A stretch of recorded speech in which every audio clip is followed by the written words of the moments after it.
Now, here's the thing about the Raiders, like go back to your favorite team, because now they are in, pole position for the one pick. We'll see how the tiebreakers shake up at the end of the year. But the thing is, like, you're getting that one pick to overdraft a quarterback. Like, I don't think Shedeur Sanders is worthy of the first pick of the draft. I don't think Cam Ward's worthy of the first pick of the draft, but that's who the Raiders are going to take, right? Like, you can't get the first pick and not take a quarterback if you have no quarterback whatsoever. Even if you're overdrafting one. So it's got this weird spot to be. And I think you know this. I'm a big Milwaukee Bucs fan, right? Like, I love the Milwaukee Bucs. Way back when we win a lottery. Oh my God, this is awesome. And it's Andrew Bogut. It's like, oh, we can't win a lottery when it's LeBron James? Like, well, we got to win it when it's Andrew Bogut? That's, I think, what it must feel like for you, where you're like, yes, we get the first pick. We're going to get a quarterback, but is this a quarterback I really want? I mean, I don't know. Maybe they'll be, either of those guys will be stars in the NFL, but I think a lot of, the Nate Tysons of the world who break down the draft all the time have a lot of questions about whether these guys are worthy of being that high in the draft. If we're being honest, I think there's a very real shot that the Raiders, who I don't think will win another game this year, are going to completely clean house this offseason, and they're going to attack the draft with the number 1 overall pick. The problem is they have the number 1 overall pick in what looks like it could be one of the weakest drafts we've seen in decades at every position. So now you've got a draft where, congratulations, you got the top overall pick, and the draft sucks. Oh, and you nobody's really trading need a up. quarterback. You can't pull Chicago Bears and trade down, and the Carolina Panthers give you the world for it. I don't think anybody's trading up to the number 1 pick this year. Exactly, because if you agree with most consensus mocks right now that will tell you that Travis Hunter is the best player in this year's draft, a number 1 overall pick at wide receiver is supposed to be the next Randy Moss. Like, nobody is fighting over themselves to trade up to draft Travis Hunter. So it's a very weird situation to be in, where you're going to be picking first if things hold as they are now.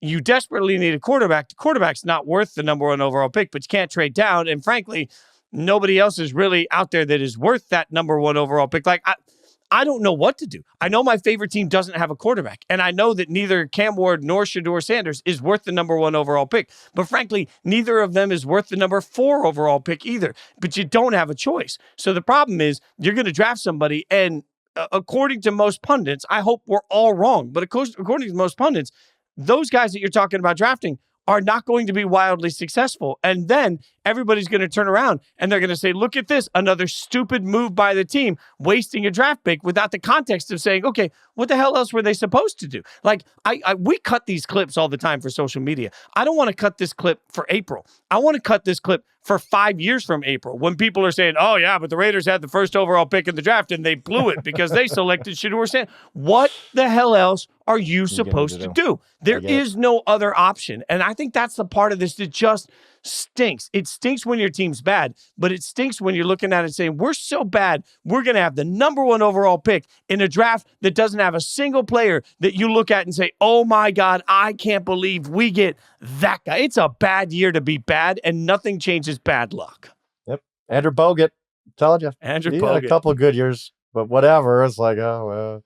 And then some kid from Greece showed up at our front door a few years ago, and it ended up okay for me. But yeah, you don't want the number 1 pick when it's Andrew Bogut as the first pick. You probably don't want the number 1 pick when it's going to be, I guess, Shedeur Sanders as the first pick. You know, the funny thing is, like, if we're being honest, the Raiders would be killed less if they had the number 1 overall pick and they spent that number 1 overall pick on a surefire offensive lineman, like the kid out of LSU, or if they spent the number 1 overall pick on Travis Hunter, and then they spent the first pick in the second round on a quarterback, I think they would actually be killed less if that was unsuccessful than if they turn around and they take Shedeur.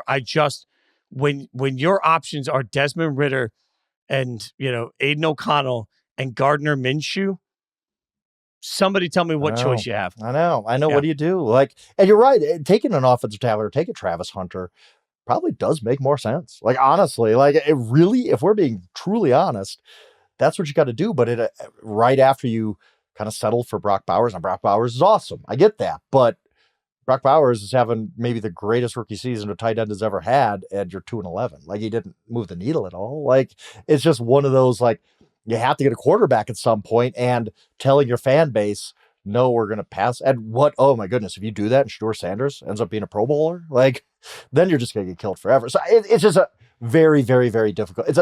you think about it, it's, oh, this is great. We get the first pick of the draft, but it ends up being kind of a miserable situation for the Raiders because you're kind of stuck in a no-win situation.